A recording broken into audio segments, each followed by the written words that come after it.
Wax కరిగిపోతుందా? ఇదంతా ఈ white గా ఉన్నదంతా వ్యాక్స్.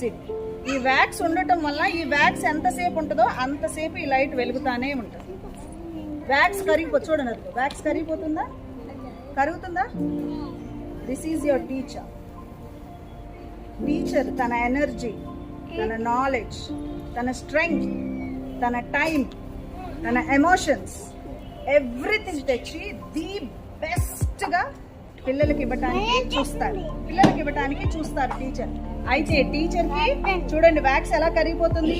టీచర్కి హెడేక్స్ వస్తాయి, కాళ్ళు నొప్పులు వస్తాయి, మాట్లాడుతుంటే గొంతు నొప్పి వస్తుంది కదా, చేతుల నొప్పులు వస్తాయి. మీరందరూ విసిగిచ్చి హెడేక్ వస్తుంది, చిరాకు వస్తుంది, బాధ వస్తుంది, చేతులు కాళ్ళు నొప్పులు వస్తాయి. అయినంత మాత్రాన మీకు నేర్పకుండా ఇంకొక రోజు రాకుండా ఇంకొక రోజు ప్రతిరోజు వచ్చేస్తారు కదా. వస్తున్నారా అట్లా అందరు టీచర్స్? ఈరోజు ఎంత విసిగించినా మళ్ళీ రేపు వచ్చేస్తారు. రేపు విసిగించారు వాళ్ళంతా నేను కొడతానని చెప్తారా? మిమ్మల్ని అలా కోపంగా ఎవరైనా డీల్ చేస్తున్నారా? ఇక్కడ అందరూ ప్రేమతో ఉంటున్నారా? టీచర్ అనే వాళ్ళు సబ్జెక్ట్స్ ఒకటి కాదు మీకు టీచ్ చేసే, ఇవే కాదు మీకు లైఫ్, ఇవన్నీ కూడా లైఫ్ గురించి మీకు లెసన్స్ నేర్పిస్తూ ఉంటారు టీచర్స్. ఇది ఒకటే కాదు. ఫర్ ఎగ్జాంపుల్ నేను చెప్తాను. నేను చిన్న పాపగా ఉన్నప్పుడు నాకు మ్యాథ్స్ వచ్చేవి కాదు. ఏమొచ్చేవి కాదు? నాకు మ్యాథ్స్ వచ్చేది కాదు, హిందీ కూడా వచ్చేది కాదు. నాకు మీలాంటి ఇట్లా మంచిగా నేర్పించే టీచర్స్ నా చిన్న వయసులో లేరు. నాకు అప్పుడు లేరు. అయితే నా లైఫ్లోకి ఒక టీచర్ 8th క్లాస్లో వచ్చారు. ఎప్పుడు వచ్చారు? 8th క్లాస్లో నా లైఫ్లో ఒక టీచర్ వచ్చారు. ఆ టీచర్ పేరు అవ్య మ్యామ్. చూసారా నాకు ఎంత గుర్తుందో? నేను చెప్పేది ఇది 30 years బిఫోర్ సంగతి చెప్తున్నా. అంటే టీచర్ అని నా లైఫ్లోకి ఒక టీచర్ వచ్చారు. నేను బాగా డాన్స్ చేస్తాను, బాగా పాటలు పాడతాను, బాగా స్పోర్ట్స్ ఆడతాను.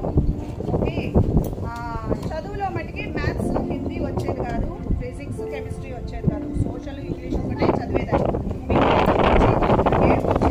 వచ్చేది కాదు. అందుకని నేనేం చదవలేనేమో అని నాకు భయం వేసింది. అప్పుడు ఆ టీచర్ ఏం చేశారు, ఓకే కరుణామయ్యకి ఇంగ్లీష్ సోషల్ బాగొచ్చు కదా, అందుకని నన్ను పిలిచి స్టేజ్ పైన స్పీచ్ చెప్పు, స్టేజ్ పైకి నిలబడి స్టేజ్ మీద ఏమైనా చెప్పారు లేదు మొత్తానికి కలిపి నాతో చెప్పించేవాడు. క్లాస్లో బుక్ రీడింగ్ చేయించేవాడు. క్లాస్లో పిల్లలందరికీ నా చేత ఇంగ్లీష్లోని ఎలక్యూషన్స్ చేయించేవాడు. దాని ద్వారా నాలో ఏమైతే ఒక కాన్ఫిడెన్స్. మా ప్రిన్సిపల్ సిస్టర్ ఉన్నారు. తను ఏం చేశారు, ఓకే ఈ పాప మొత్తం కాదు మంచిగానే చదువుతుందని నా కొరకు ఒక స్పెషల్ టీచర్, మ్యాథ్స్ టీచర్ని అపాయింట్ చేసుకున్నారు. నా కొరకు స్పెషల్ టీచర్ని అపాయింట్ చేసుకొని ఈవినింగ్ ట్యూషన్కి రమ్మని చెప్పి నన్ను కూర్చోబెట్టి మళ్ళీ నెంబర్స్ ఫస్ట్ క్లాస్ నుంచి ఎలా నేర్చుకుంటున్నామో అలాగే 8th క్లాస్లో నాకు స్టార్ట్ చేశారు నేర్పించడం. మొత్తం నీకు రాదు అని నన్ను అనలేదు. 8th క్లాస్ పిల్లలు నేను ఫస్ట్ క్లాస్ లెసన్ చెప్పాలా అని అనలేదు. నన్ను అనుకుంటే ఆ రోజు సుబ్బారావు మాస్టర్ గారు నాకు మ్యాథ్స్ చెప్పడం మొదలుపెట్టారు 8th క్లాస్లో. అప్పుడు మ్యాథ్స్ స్లోగా స్టార్ట్ చేశాను నేర్చుకోవడం. రాధా మ్యామ్, నాకు హిందీ రాదు కదా, రాధా మ్యామ్ నేను ఏది రాసినా తప్పని కొట్టేసేయటం, బుక్ తీసేయటం అలా ఎప్పుడు చేయలేదు.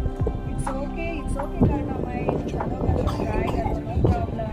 తెలుగు లాగానే ఉంటుంది హిందీ, చాలా వర్డ్స్ అట్లానే ఉంటాయి, చక్కగా రాయొచ్చు అని స్మైలింగ్ ఫేస్లో చెప్పేవాళ్ళు నాకు. సో వీళ్ళు ఎక్కువగా నన్ను ఇన్ఫ్లుయెన్స్ చేశారు. దాని మూలాన నేను 8th, 9th, 10th ఇంటర్మీడియట్, తర్వాత next degree, next PG, next BEd. ఇప్పుడు నా I did Montessori training 14 years, early childhood education training చేశాను, చైల్డ్ సైకాలజీ చేశాను, కౌన్సిలింగ్ చేశాను. చూడండి ఎన్ని సంవత్సరాలు చదివాను. నేను ఇప్పటికీ ఇంకా చదువుతూనే ఉన్నాను. అంటే నన్ను ఎవరు ఇగ్నైట్ చేశారు? మా టీచర్ పేరు అవ్య మ్యామ్. ఆవిడ ఇగ్నైట్ చేశారు. ఆవిడ తన ఎనర్జీ, తన ఫోకస్ అంతా నా మీద ఇలా క్యాండిల్ లాగా పెట్టారు. ఈ రోజుకి స్టిల్ అవ్య మ్యామ్ నన్ను పలకరిస్తారు. అట్లాగే మీరు కూడా మీ ఫస్ట్ టీచర్స్ మేము. మీకు ఎవరు? మేము ఫస్ట్ టీచర్స్. ఎవరెవరు? నేను, Shalini ma'am, Pallavi ma'am, Keerthi ma'am, Krishna ma'am, Kalyan aunty, Kumar aunty, వీళ్ళందరూ కూడాను మీకు first teachers. Roy sir, Venkat sir, వీళ్ళందరూ మీకు ఫస్ట్ టీచర్స్. మీకు అర్థమైందమ్మా? మీరు అలా వాళ్ళ నుంచి నేర్చుకున్న జ్ఞానాన్ని మీరు నలుగురికి రేపు పంచాలి. ఇప్పుడు నా టీచర్స్ నాకు నేర్పింది, నేను మీకు వచ్చి చెప్తున్నానా? నేను మా టీచర్ని ఈరోజు గుర్తు చేసుకున్నానా? మీరు కూడా అలా జ్ఞాపకం పెట్టుకోవాలి మీ టీచర్స్ని. వాళ్ళు నేర్పినవి అన్నీ కూడాను నలుగురికి పంచాలి మీరు. అర్థమైందా? మీకు కొంతమంది గ్రేట్ పీపుల్ మీలాగా, మీరు ఇప్పుడు మాంటిసోరియన్ స్కూల్లో చదువుతున్నారు, మీలాగా చదువుకున్న గ్రేట్ పీపుల్ పేర్లు చెప్పనా నేను? ఓకే, అమెజాన్ తెలుసా మీకు? అమెజాన్ అందరికి తెలుసుగా అమెజాన్. అమెజాన్ ఫౌండర్ ఎవరో తెలుసా? Amazon founder Jeff Bezos. Jeff Bezos అనే ఆయన మీకులాగా మాంటిసోరీ స్టూడెంట్. ఆయన మీకులాగా వేరే స్కూల్స్ కాదు, ఆయన Montessorian student Jeff Bezos, Amazon founder. Larry Page, Google తెలుసా మీకు? గూగుల్ తెలుసమ్మా? గూగుల్ ని కనిపెట్టింది ఎవరు తెలుసు? గూగుల్ ఫౌండర్ ఎవరంటే లారీ పేజ్. ఆయన కూడా మాంటిసోరియన్ స్టూడెంట్. ఎవరు? ఇందాక Jeff Bezos. Jeff Bezos Amazon కి, Larry Page Google founder. Google కి ఫౌండర్స్ ఇద్దరు ఉన్నారు, లారీ పేజ్, సర్జీ బ్రిన్. వీళ్ళిద్దరూ గూగుల్ ఫౌండర్స్. వీళ్ళిద్దరూ కూడా మాంటిసోరీ స్కూలే చదివారు. వాళ్ళు మీరు చెప్తున్నాను, వాళ్ళ పేర్లు చెప్తున్నాను. Mark Zuckerberg. ఫేస్బుక్ తెలుసా? ఫేస్బుక్ ని కనిపెట్టింది కూడా మార్క్ జుకర్బర్గ్. వాట్సాప్, ఫేస్బుక్ కనిపెట్టింది అది. ఓకే, నెక్స్ట్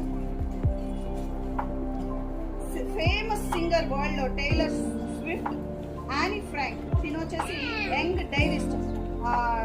చాలా ప్రపంచాన్ని ఆవిడ తన డైరీస్ లో రాసిన స్టోరీస్ ద్వారా ప్రపంచాన్ని ఇన్ఫ్లుయెన్స్ చేశారు. జార్జ్ క్లూనీ, ఈయన యాక్టర్ అండ్